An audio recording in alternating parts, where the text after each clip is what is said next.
नमस्कार दोस्तों, अल्द्रू एकेडमी में आपका जोरदार स्वागत है। आज हम एमए हिस्ट्री सब्जेक्ट कोड माही 10 मध्यकालीन भारत में प्रशासनिक संस्थाओं का विकास के लिए एक जबरदस्त क्रैश कोर्स करने वाले हैं। आज हम सेक्शन ए के सबसे महत्वपूर्ण प्रश्नों को बिल्कुल आसान भाषा में कवर करेंगे, जो आपके जून 2026 एग्जाम के लिए बहुत जरूरी हैं। तो चलिए शुरू करते हैं। पहला प्रश्न, हाइजिजिया को परिभाषित कीजिए। दोस्तों स्क्रीन पर देखिए, ये सवाल कितनी बार रिपीट हुआ है? दिसंबर 2019, 2017, 2018, 2021 और जून 2018, 2017, 2023, 2019, 2024। ये सुपर इंपॉर्टेंट है, इसे अच्छे से समझ लीजिए। तो जजिया क्या था? इसको आप ऐसे समझिए, जजिया एक तरह का धार्मिक टैक्स था। ये उन लोगों पर लगाया जाता था जो मुस्लिम नहीं थे। इस टैक्स को चुकाकर वे सल्तनत में सुरक्षित रह सकते थे। सीधा सा मतलब है गैर मुसलमानों से लिया जाने वाला सुरक्षा कर।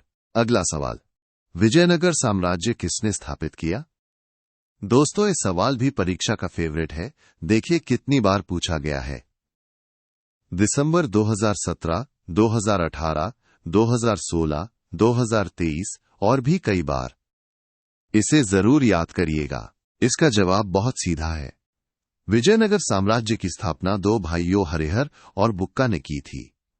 ये दोनों संगम वंश के पुत्र थे और उन्होंने 1336 ईस्वी में इस महान साम्राज्य की नींव रखी। प्रश्न संख्या 3 है, किसने और कब आईने दहसाला लागू किया? ये भी एक बहुत ही महत्वपूर्ण प्रश्न है जो कई बार परीक्षा में आ चुका है। हाल ही में जून 2024 में भी आया है। तो दोस्तों, आईने दहसाला व्यवस्था को मुगल सम्राट अकबर ने 1580 ईस्वी में लागू किया था और इस शानदार व्यवस्था को तैयार करने वाले उनके वित्त मंत्री राजा टोडरमल थे। ये एक भू राजस्व प्रणाली थी। अगला प्रश्न है, चौथ से आपका क्या तात्पर्य है? दोस्तों ये सवाल भी बार बार पूछा जाता है।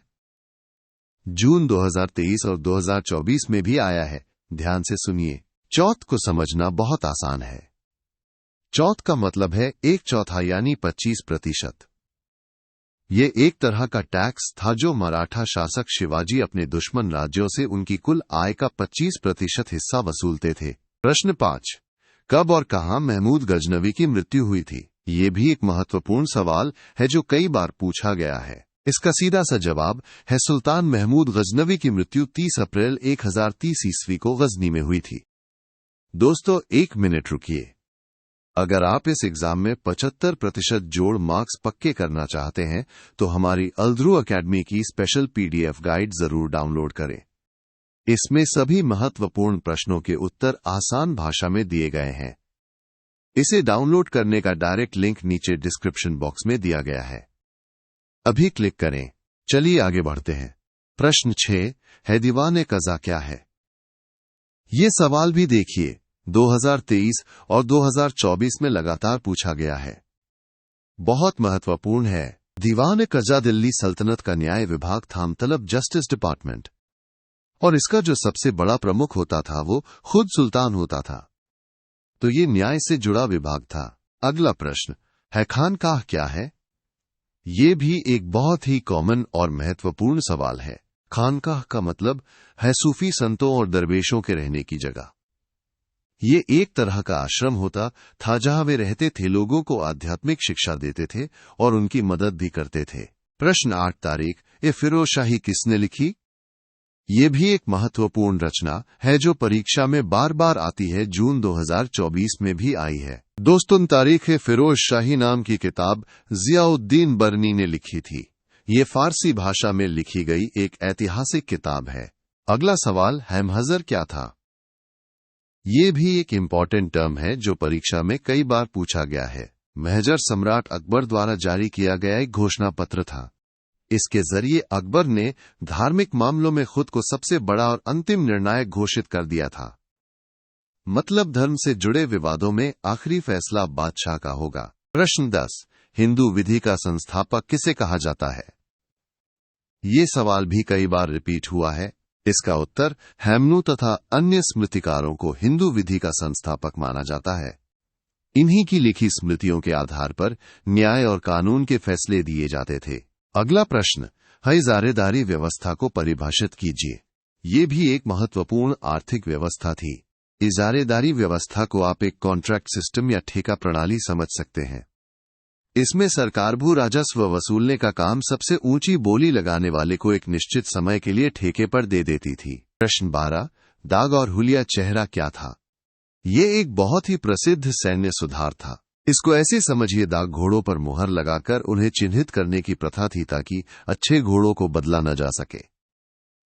और हुलिया सैनिकों का पूरा विवरण, जैसे उनका चेहरा, कद काठी लिखने की प्रणाली थी। प्रश्न 13, मध्यकालीन भारत के 2 इतिहासकारों के नाम लिखिए। बहुत ही आसान और महत्वपूर्ण सवाल है।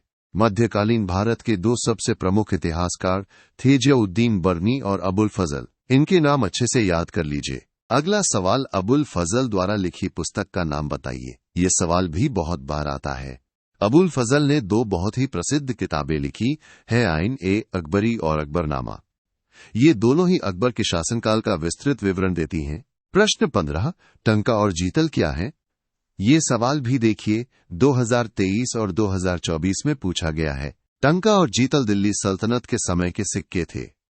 यहां ध्यान देने वाली बात यह है कि टंका चांदी या सोने का सिक्का होता था, जबकि जीतल तांबे का सिक्का था। दोस्तों, सिर्फ माही 10 ही नहीं, अगर आप एमए हिस्ट्री के किसी और सब्जेक्ट की तैयारी कर रहे हैं तो उन सभी के प्रीमियम गाइड्स भी उपलब्ध हैं।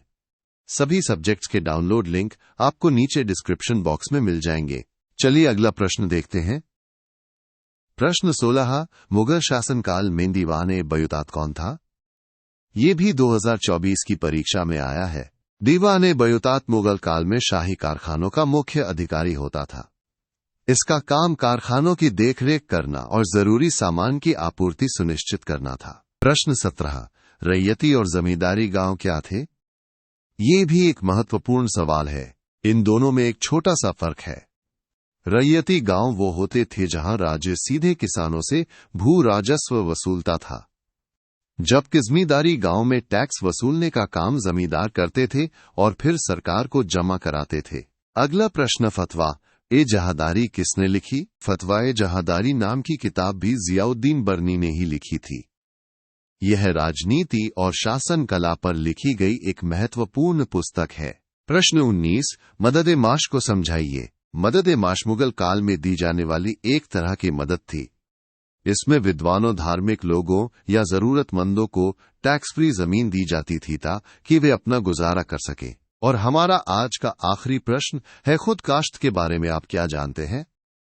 खुद काश्त उन किसानों को कहा जाता था जो अपनी ही जमीन पर खेती करते थे।